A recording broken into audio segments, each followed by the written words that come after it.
पल्लवे च सुरेन्द्रे च कौशिके पाल संस्पृशे निर्विशेष मनस्काय श्री वीरस्वामिने नमः।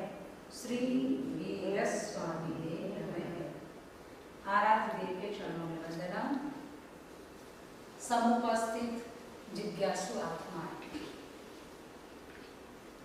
पर्युषण पर प्रारंभ हो रहा है और आप लोगों ने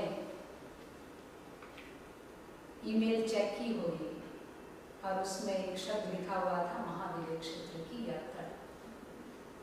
तो आज हम महाविद्य क्षेत्र की यात्रा प्रारंभ करेंगे।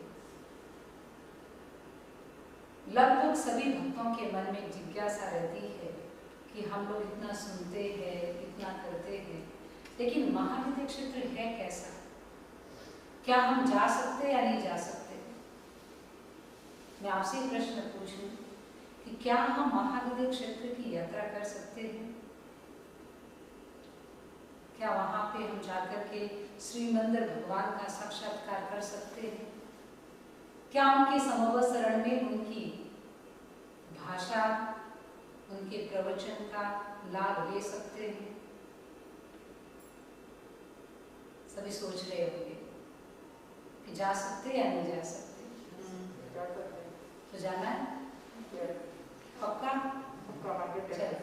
तो कम से कम आज के दिन एक संकल्प करें कि संवत्सरी के दिन, जब संवत्सरी आए तब तक हम अपना मानस पटल इतना प्रिपेयर कर लें, संकल्प को इतना स्ट्रॉन्ग कर लें, अपनी भावनाओं को इतना मजबूत बना लें कि उस दिन कम से कम चिंतन करते करते हम महाविद्य क्षेत्र की यात्रा में पहुंच जाए और श्रीमंदिर भगवान का साक्षात्कार कर लें। क्योंकि हमारे शास्त्रकार कहते हैं संकल्प जा शक्ति, संकल्प में शक्ति होती है और संकल्प के द्वारा कैसा भी कार्य हो उस कार्य को हम सिद्ध कर सकते हैं, सफल कर सकते हैं। शायद आपने कभी ध्यान दिया हो या न दिया हो, मुझे नहीं पता। सांप होता है, सर्प होता है, तो सर्प जो होता है वो खड़ा रहता है, नहीं रहता? खड़ा रहता है। सांप खड़ा रहता है, मीन्स ऐसे खड़ा रहता है ना, वो जैसे आप फुंकारता है। चंडकोशिक सर्प को भी आपने देखा होगा।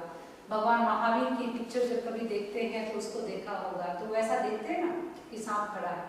तो सांप किसके बलबूते पर खड़ा है? क्या कभी आपने गौर किया?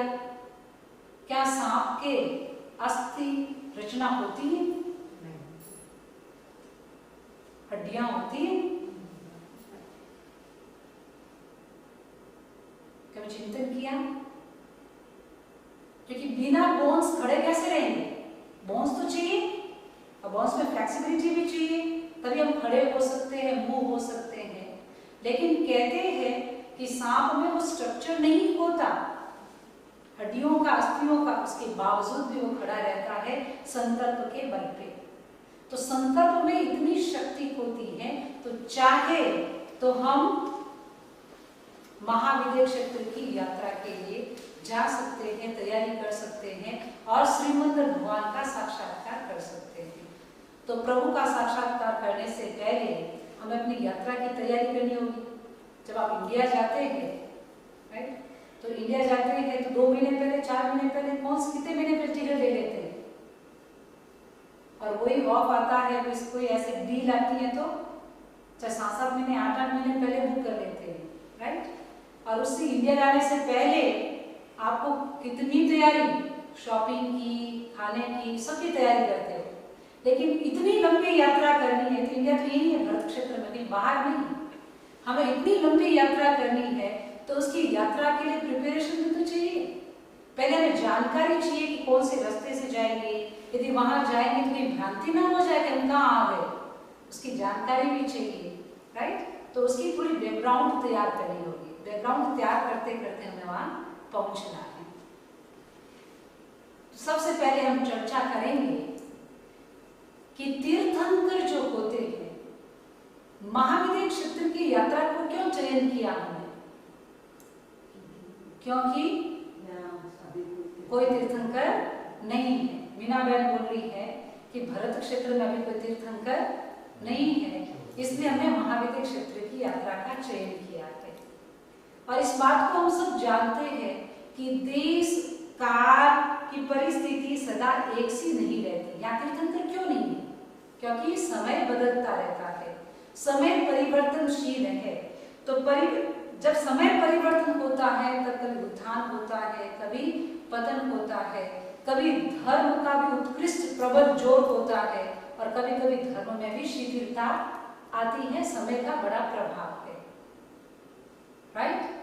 तो जब जब धर्म धुंधला होता है या धर्म की शिथिलता होती है या और जहां विकृतियां आने लग जाती हैं, तब तब कहते हैं कि ज्योति पुरुष पैदा होता है, महापुरुष पैदा होते हैं। वो महापुरुष हम तीर्थंकर के नाम से जानते हैं, राइट। तो प्रश्न है कि तीर्थंकर कौन? तीर्थंकर कौन? जो चार तीर्थ की स्थापना करते हैं वो तीर्थंकर कहलाते हैं, राइट। और कोई डेफिनेशन?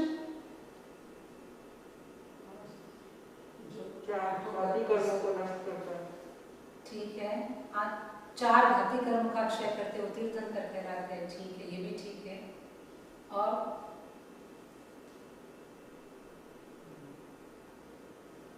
चार ज्ञान होता है, हाँ, चार ज्ञान होता है, मति ज्ञान, श्रुति ज्ञान, अवधि ज्ञान, मना प्रयोग।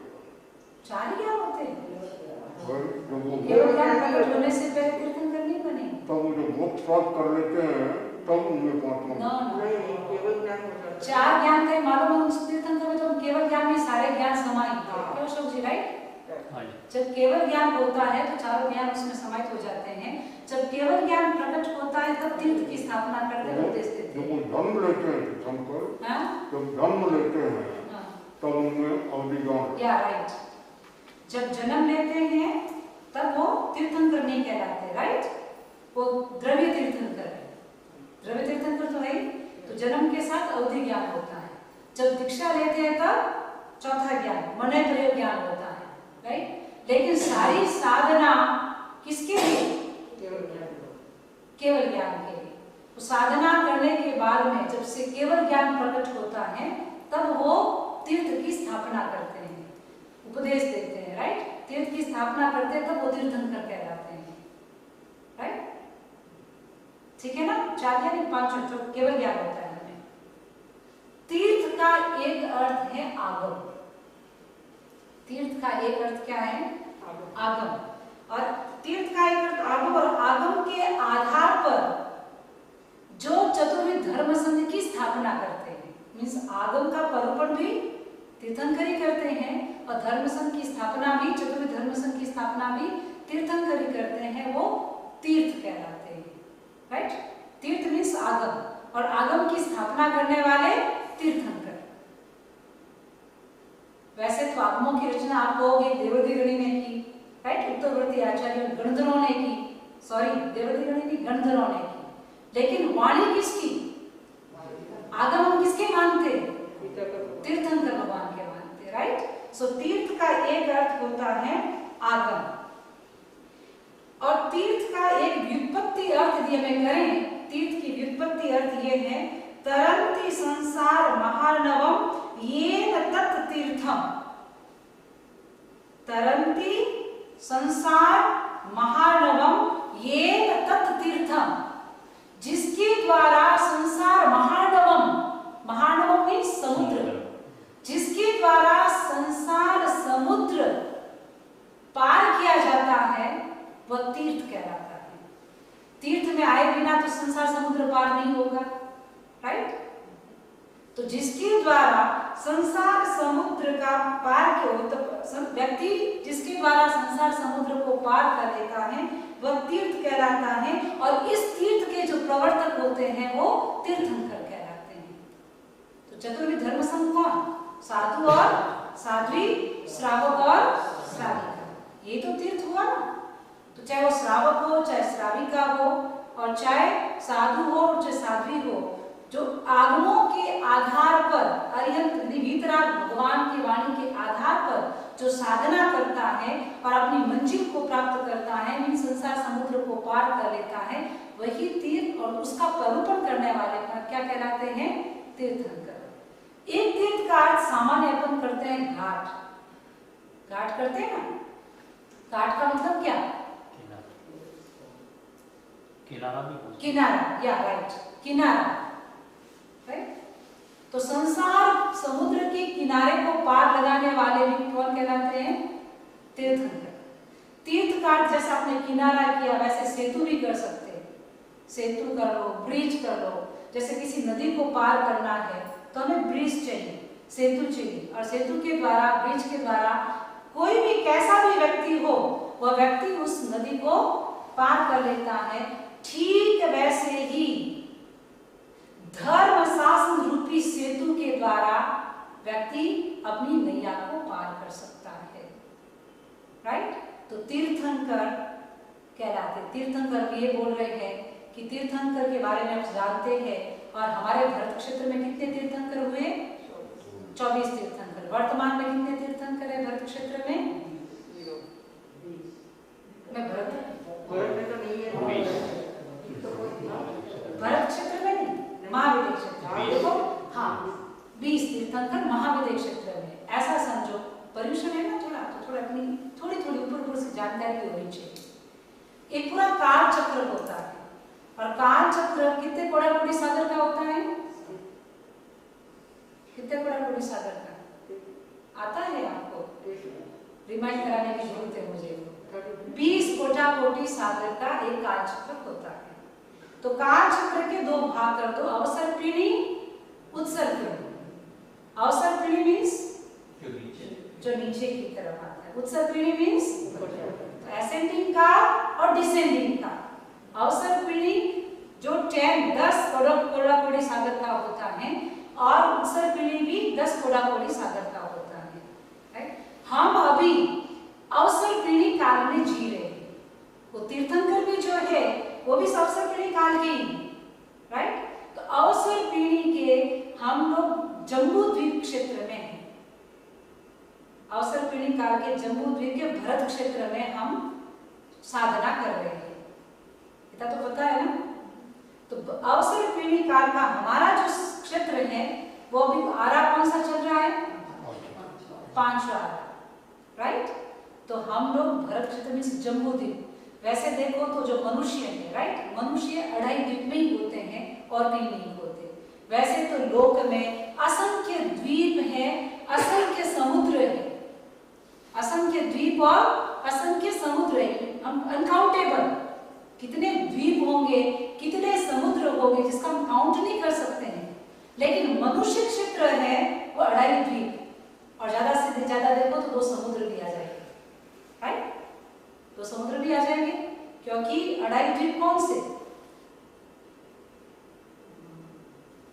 महाविद्य क्षेत्र नहीं, 2.5 द्वीप कौन से? जम्बू द्वीप, धातकी खंड, जो सब भूल गए।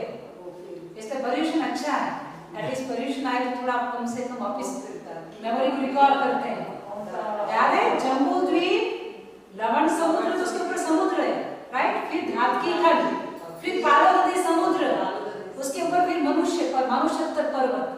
लेकिन मनुष्य जो रहते हैं वो अर्धपुष्कर द्वीप में रहते हैं, राइट, अर्धपुष्कर में रहते हैं। 2.5 द्वीप हुए, या जम्बू द्वीप, धातकी खंड और अर्धपुष्कर, और उसके बीच में 2 समुद्र आते हैं। इतने मनुष्य जो कहते हैं कि मनुष्य क्षेत्र कौन सा, तो मनुष्य 2.5 द्वीप में रहते हैं। तो हमें कहीं बाहर जाने की जरूरत नहीं, हम कहाँ रहते हैं वो चर्चा करेंगे, और हमें कहाँ जाना है वो चर्चा करेंगे। हमें जाना है महाविद्य क्षेत्र में और हमें भरत क्षेत्र में, बट है सभी जम्बू द्वीप में। हम है सभी जम्बू द्वीप में। जम्बू द्वीप जो यूनिवर्स का शेप है, अकॉर्डिंग टू जैन फिलोसॉफी के अनुसार कहते हैं कि जो यूनिवर्स का लोक आप खड़े रहोगे और कमर पे ऐसे हाथ रख करके पांव थोड़े फैला करके खड़े रहो, वो है अपना यूनिवर्स का शेप, राइट। वो मन लोक का नक्शा है हमारा, ये तो आपको पता ही है।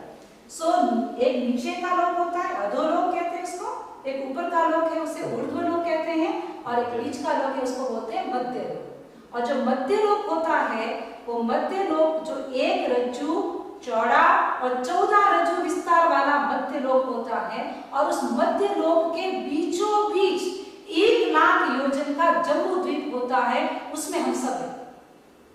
इसलिए मैंने तो सबको छोड़ करके हम कहाँ तक आ जाए ताकि आपकी अपनी यात्रा थोड़ी सुगम हो जाए। महाविदेह में जाना है तो इधर उधर भटकना नहीं है, न तो हमें नीचे जाना है न हमें ऊपर जाना। हम ऊपर जाने की भी बात नहीं कर रहे हैं कि देवलोक में जाना है, शिला में जाना है, वहां जाने की भी बात नहीं कर रहे हैं। हमको तो काम अपना काम सलाना है और हमें कहाँ जाना है? महाविदेह क्षेत्र। हमें कहाँ जाना है? महाविदेह क्षेत्र। महाविदेह क्षेत्र कहाँ है? जम्बू द्वीप में। और जम्बू द्वीप कहाँ है? यूनिवर्स के मध्य लोक में। मध्य लोक थाली के आकार का जम्बू लोक और बिल्कुल 1 लाख योजन का, 1 लाख योजन का जो जम्बू द्वीप पूरे गोल गोल थाली के आकार का जो है उसका ये देखो कि जम्बू द्वीप के दक्षिण भाग में हम लोग हैं। भरत क्षेत्र, 3 क्षेत्र हैं। भरत क्षेत्र में हम जो रह रहे हैं उसको बोलते हैं भरत क्षेत्र। तो वो जम्बू द्वीप के दक्षिण दिशा में है। हम कहाँ हैं? हम लोग दक्षिण दिशा में हैं। जम्बू द्वीप हमारा दक्षिण दिशा में है। और भरत क्षेत्र बताया आपने, क्षेत्र और ऐरावत क्षेत्र, 3 क्षेत्र चर्चा करेंगे जम्बू द्वीप में, राइट। पर हमारा काम अभी भरत क्षेत्र में है और हमें जाना है महाविदेह में, तो हमें कैसी यात्रा करनी है बस वो चर्चा करेंगे। तो जम्बू द्वीप बताया।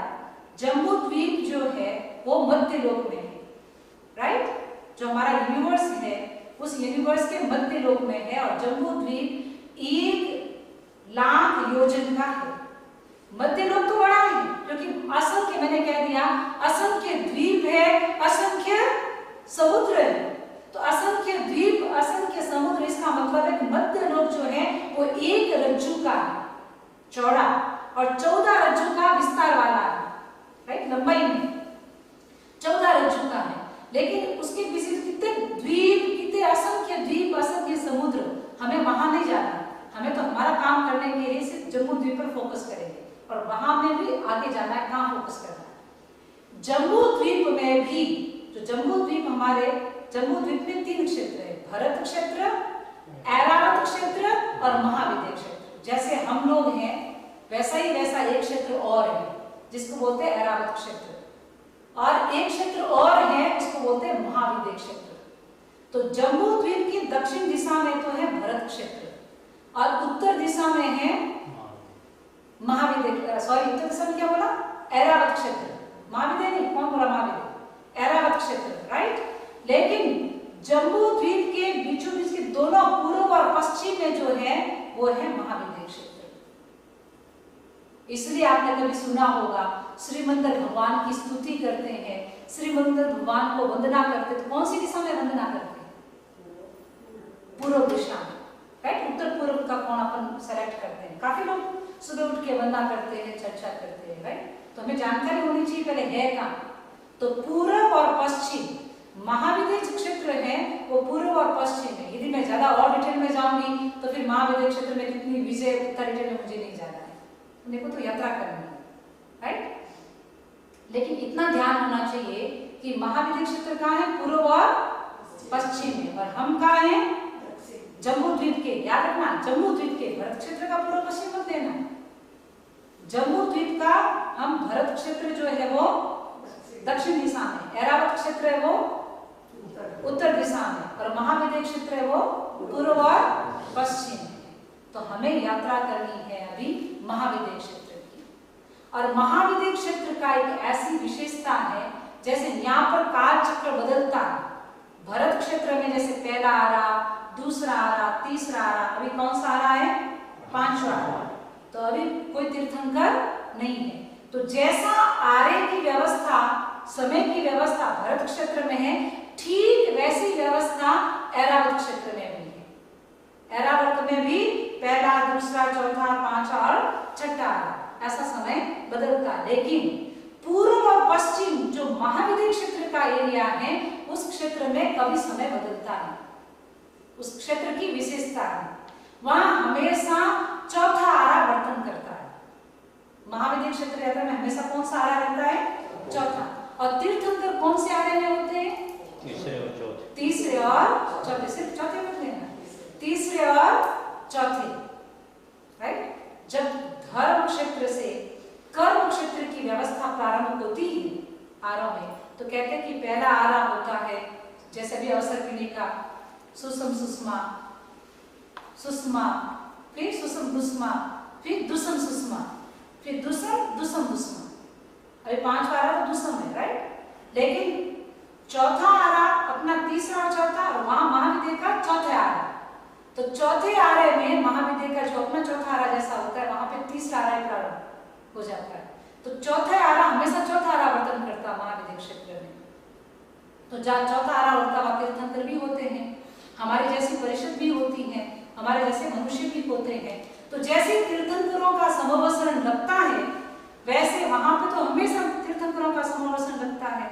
और कम से कम अभी वहां पे कितने तीर्थंकर है? 20। कम से कम 4 तीर्थंकर एट ए टाइम और उत्कृष्ट 170 तीर्थंकर एक साथ जम्बूद्वीप में हो सकते हैं, पूरे जम्बूद्वीप में। ठीक है। तो अभी महाविद्या क्षेत्र में अपने यहाँ कोई तीर्थंकर नहीं, लेकिन महाविद्या क्षेत्र में कितने तीर्थंकर हैं? 20 तीर्थंकर हैं। और 20 तीर्थंकर में जो श्रीमंदिर भगवान है वो हमारे भरत क्षेत्र से बिल्कुल पास में है, तो हमें वहां जाना है। तो आप तैयार हैं? पक्की बात? ये कहीं डाउट है? तो संकल्प करना पड़ेगा पक्का। सिर्फ मैं यहाँ सुना हूं, लेकिन घर जाके वापिस संकल्प करना पड़ेगा कि कहाँ है और कैसे है। तो श्रीमंदिर भगवान के पास पहुंचने से पहले हमें ये करना पड़ेगा पहले कि हम वहां जाना क्यों चाहते हैं, श्रीमंदिर भगवान की स्तुति करना क्यों चाहते हैं। एक तो क्या होता है, कुतूहल होता है कि मुझे देखना है। छठा आरा बड़ा दुखपूर्ण है, उसमें जाना नहीं है, उसके पहले महाविद्या से वो शाबाश, ये तो बड़ा आंसर अच्छा दिया है ना। कह रहा कि भाई यहाँ से तो मोक्ष होगा नहीं, तो यहाँ से तो पहले देवलोक में जाना पड़ेगा।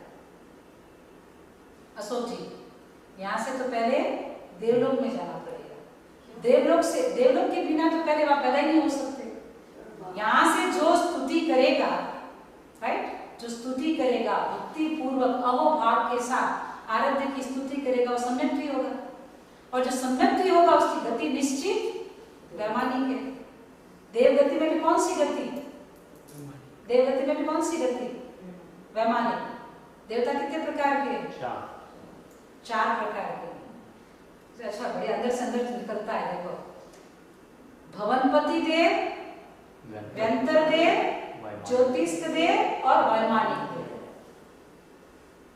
स्वतंत्र जी याद है ना? मैं आराम से धीरे धीरे सुन, लेकिन लोग मत चीजें तो बहुत बार बताई हुई है स्वाध्याय में, न जाने कितनी बार चर्चा की होगी। सो भवनपति देव, अभी मैंने नीचे लोग की बात कही थी ना, जो भवनपति अपने मनुष्य लोग, जो मध्य लोक होता है, मध्य लोक के नीचे और 7 नारकी नीचे, अधोलोक में 7 नारकी होती है। तो ऊपर वाली जो नारकी सुफस नारकी है, उसके बीच में जो आंतराय प्रांतराय होते हैं ना, उसमें भवनपति बड़े सुंदर सुंदर भवन होते हैं, वो वहां रहते हैं भवनपति देव। और व्यंतर देव जो है वो जहाँ हम रहते हैं तिर्यक लोक में, मध्य लोक क्या तो ये, लेकिन तिरछा है थोड़ा, इसलिए मध्य लोक को तिर्यक लोक भी कहते हैं। हमारे मनुष्य लोग इसको तिर्यक लोक भी कहते हैं।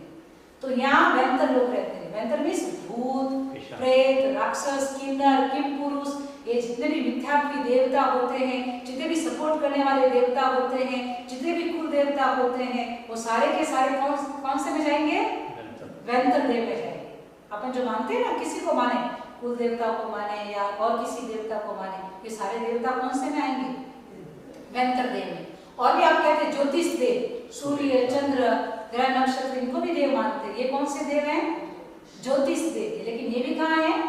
मध्य लोक में, राइट। लेकिन एक देवता है चौथे, वो है वैमानिक देवता। जो वैमानिक देवता है वो ऊर्ध्व लोक में है। और सम्यक्त्वी है हम, सही श्रद्धा है, तो सम्यक्त्वी सही श्रावक की गति निश्चित वैमानिक देव। वो व्यंतर भी नहीं बनेगा, वो भवनपति भी नहीं बनेगा, और वो ज्योतिष देवलोक में भी नहीं जाएगा, वो सीधा कहाँ जाएगा? वैमानिक देव।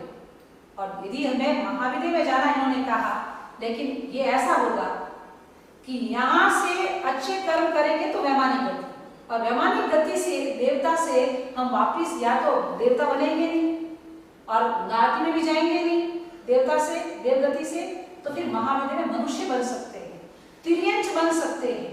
तो मनुष्य बनकर के हम चाहे भरत क्षेत्र में जन्म लें, चाहे ऐरावत क्षेत्र में जन्म लें, चाहे महाविद्या क्षेत्र में जन्म लें, यदि मोक्ष जाना है तीसरे भाव में, तो फिर यहाँ से कहाँ जाएंगे? महाविदेह में, और वहां से हम मोक्ष जा सकते हैं, राइट। लेकिन देवताओं का आयुष्य इतना लंबा लंबा होता है, तब तो वापस आपका यार आ जाएगा, नहीं? भरत क्षेत्र में भी तीर्थंकर का समय वापस आ सकता है, इतना लंबा आयुष्य हो देवलोक में, तो राइट। क्योंकि हम जो स्तुति करते हैं ये निश्चित है या तो मोक्ष, वैमानिक गति। उसमें उत्तराखंड सूत्र में आपने कभी पढ़ा होगा, गौतम स्वामी ने भगवान महावीर से प्रश्न पूछा कि आप स्तुति की बात कर रहे हैं कि तीर्थंकर की स्तुति करो, क्योंकि स्तुति किए बिना वहां जाएंगे नहीं, रास्ता बता रहे तो कुछ न कुछ तो मार्ग होगा, तो स्तुति तो करनी पड़ेगी। तो गौतम स्वामी ने भगवान महावीर से पूछा कि थवथुई मंगलेन भन्ते जीवे किम जने, व्यक्ति स्तुति क्यों करता है? स्तुति करने से व्यक्ति को क्या प्राप्त करता है? क्यों भगवान क्या? अभी आपने भक्तामृत स्तोत्र किया, राइट। कभी अपने और तवन भी करते हैं, नवकामंत्र भी बोला, और भी स्तुति करते हैं, श्लोक बोलते, क्यों करते हो? कभी सोचा या सिर्फ बताया इसलिए ऐसे कर रहे हैं, या हमारे आराध्य इसलिए कर रहे हैं? कर्मों की निर्जरा होगी, ठीक है। जब गौतम स्वामी ने प्रभु महावीर से पूछा कि प्रभु स्तुति करने से क्या लाभ, तो भगवान महावीर ने समाधान देते हुए कहा, थवथुई मंगलेन नान दर्शन चरित वो ही लाभम जड़े, यानी स्तुति करने से ज्ञान, दर्शन और चारित्र की बोधि प्राप्त होती है। ज्ञान, दर्शन और चारित्र की बोधि प्राप्त होती है। जब आपका ज्ञान निर्मल है, सही है, आप में सही श्रद्धा है, आप उसके अनुसार आचरण कर रहे हैं, तो क्या होगा? तब प्रभु ने कहा, नान दर्शन चरित वो ही लाभ संपन्ने येनम जीवे अंत किरियम कप्प विमानो भक्तिगम आराहणम आराहेहि। प्रभु ने कहा, ज्ञान, दर्शन और चारित्र की बोधि प्राप्त होने पर जीव कर्म मत से रहित होकर के या तो मोक्ष जाएगा, सिद्ध बनेगा, या फिर व्यावहारिक गति को प्राप्त करेगा, ठीक है। इसलिए मैंने पहले कहा कि आप सही स्तुति करेंगे और सम्यक भी है तो गति तो वैमानिक है, और यहाँ पे भी चौथा आ रहा और तीसरा आ रहा है तो सीधा मोक्ष भी जा सकते हैं। हम भी उसी अहोभाव के साथ हमें स्तुति करनी है, उसी स्तुति भाव के साथ, क्योंकि जैन धर्म जो है, जैन दर्शन जो है, वह ये स्वीकार करता है कि तीर्थंकर किसी ईश्वर का अंश नहीं। ये बात क्लियर कर लेना दिमाग में, तीर्थंकर किसी ईश्वर का अंश नहीं और किसी ईश्वर का प्रतिनिधि नहीं है। कोई मैसेज देने के लिए तीर्थंकर नहीं आते हैं, अपितु तीर्थंकर मनुष्य ही है, हमारे जैसे मनुष्य ही है। वो अपनी साधना के बल पर पुरुषार्थ के द्वारा कर्मों को क्षीण करके, क्षय करके वो स्तुत्य बन गए, वो आराध्य बन गए, राइट, हमारे आदरणीय बन गए, वंदनीय बन गए। और हमारी फिलोसॉफी ये है कि गुण संक्रमण की फिलोसॉफी है कि यदि हम स्तुति करेंगे तो उनके गुण जो है हमारे में संक्रांत होंगे और हम भी साधना के बल पर उनके समान, उनके तुल्य बन सकते हैं। हम भी तीर्थंकर बन सकते हैं, हम भी वीतराग बन सकते हैं, हम भी केवली बन सकते हैं। इसीलिए हमें तीर्थंकर की स्तुति करनी है। ऐसे नहीं कर रहे हैं कि सिर्फ हमने अपने आप को समर्पित कर लिया और अपना कोई एग्जिस्टेंस नहीं, अपना एग्जिस्टेंस स्वतंत्र है, आत्मा में अनंत गुण है, अनंत दर्शन है, अनंत शक्ति है, और हम भी एक दिन सिद्ध, बुद्ध और मुक्त हो सकते हैं। उसका एक साधन ये है स्तुति, भक्ति, कर्म योग, ज्ञान योग और भक्ति योग। कहने में तो यही कहते हैं कि जैन दर्शन ज्ञान योग प्रधान योग है, राइट, ज्ञान को ज्यादा महत्व देता है, लेकिन ऐसा नहीं। जैन दर्शन में भक्ति योग भी प्रबल है। जितने भी स्तोत्र हैं, जितने भी स्तवन हैं, जितनी भी स्तुतियां बनाई गई हैं, वो सारी भक्ति प्रदान है। हम एक गीत की चर्चा करेंगे हमेशा, उस गीत के आधार पर हम चलेंगे। आप देखेंगे कैसे मुनि ने श्रीमद् भगवान की स्तुति की है। तो स्तुति करते हुए किसी के पास में वो है, वो धर्म जागरणा या ज्ञान किरण होगी, ज्ञान किरण नहीं है शायद उसमें, तो इस गीत को हम या दे देंगे आपको, कल तक भाव है, तो हाथ में रहेगा तो साथ साथ में गा सकते हैं। तो हम भगवान श्रीमंदिर भगवान की स्तुति करते हुए कहा गया है, जी में चरणाशीष नमाऊं, जी में चरणाशीष नमाऊं, जी में दर्शन किन विध पाऊं, जी में दर्शन किन विध पाऊं, जी मारी वीणतड़ी अवतारो, जी मोई तारो पार उतारो, जी संसार लगे छे खारो या प्यारो, सच्ची सच्ची बोलना,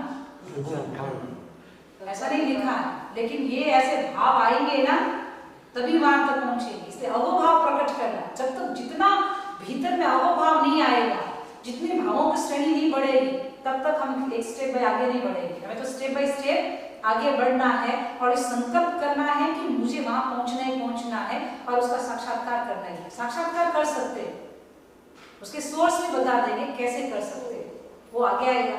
एक दिन में सारा बताएंगे तो इंटरेस्टिंग खत्म हो जाएगा। तो यहाँ पे संसार लागे छे खारो, तो दिल से बोलना खारा लग रहा है या मीठा लग रहा है? क्यों रेखा भाई? खाना लगे खारा है मीठा? मैं एक बात कहूँ, आप जो बोलते हैं ना भाव, उसमें अंतराय कर्म आ जाते हैं, भाव रहते नहीं है एक साथ। अंतराय कर्म आ जाता है। पहले निकालो। जब अंतराय कर्म आता है, जब अंतराय कर्म आता है तो संसार मीठा लगने लग जाता है। ऐसे नहीं, मीठा नहीं, पर उसमें बहुत से बाधाएं, स्ट्रगल आते हैं।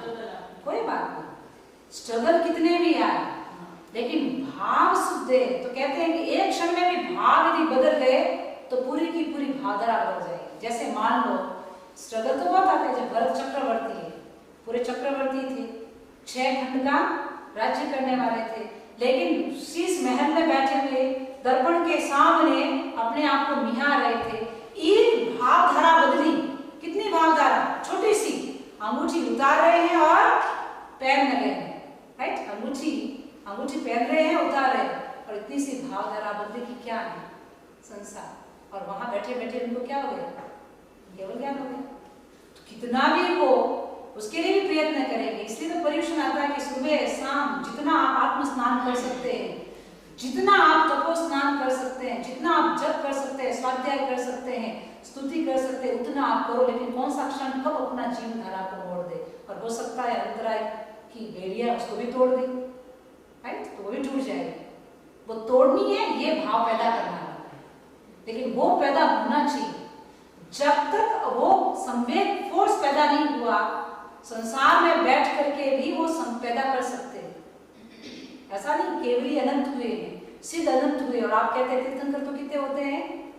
24 होते हैं। तो सिद्ध कितने होते हैं? अनंत सिद्ध, अनंत अनंत, अनंत ही नहीं, अनंत अनंत। और एक समय में 108 सिद्ध एक साथ हो सकते हैं, और 60 मिनट के अंतराल में वापस 108 सिद्ध हो सकते हैं। और ज्यादा से ज्यादा मान 108 न भी हो, मान के क्षेत्र का तो ऐसा है कि एक समय में 10 सिद्ध हो सकते हैं। तो कितने सिद्ध हो रहे हैं? तो सारे तीर्थंकर सिद्ध नहीं हो रहे हैं, सारे केवली सिद्ध होते हैं, लेकिन गृहस्थ भी सिद्ध हो रहे हैं। हो रहे नहीं हो रहे? गृहस्थ अवस्था में भी सिद्ध हो सकते हैं, मुनि अवस्था में भी सिद्ध हो सकते हैं, और तीर्थंकर का तो है ही सिद्ध होना। तो हमें वो चीज जुझारू बोलते ना, जुझारू वृत्ति, हमें वो जुझारू वृत्ति पैदा करनी होगी। जब थोड़ी क्षण के लिए भी आए, लेकिन भीतर में कैसी वृत्ति पैदा करनी कि अपने आप से युद्ध करना है। हमें युद्ध की भाषा में सोचना होगा, सिर्फ सिंपल भाषा में नहीं। तोड़ना है, तोड़ना ऐसे नहीं, हमें युद्ध करने के लिए तैनात होना है। पर्युषण पर्व में इतनी भावना पैदा करो कि नहीं, मुझे सिंपल नहीं लड़ना है, कर्मों के साथ साथ मुझे युद्ध करना है। और जब युद्ध की भाषा में सोचेंगे तभी कुछ रास्ता मार्ग साफ होगा, राइट? तो संसार खारा लगना चाहिए एटलीस्ट 8 दिन।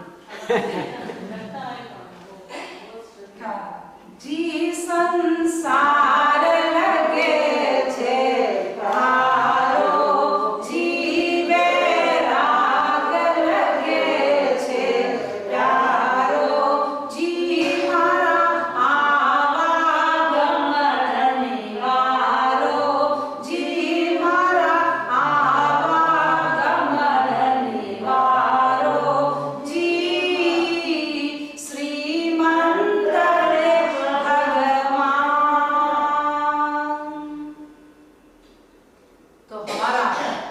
प्रभु से स्तुति कर रहे हैं, तो स्तुति करते करते हम क्या कह रहे हैं कि भाई हम लोग यात्रा करनी है तो हमें वैराग्य पैदा करना होगा।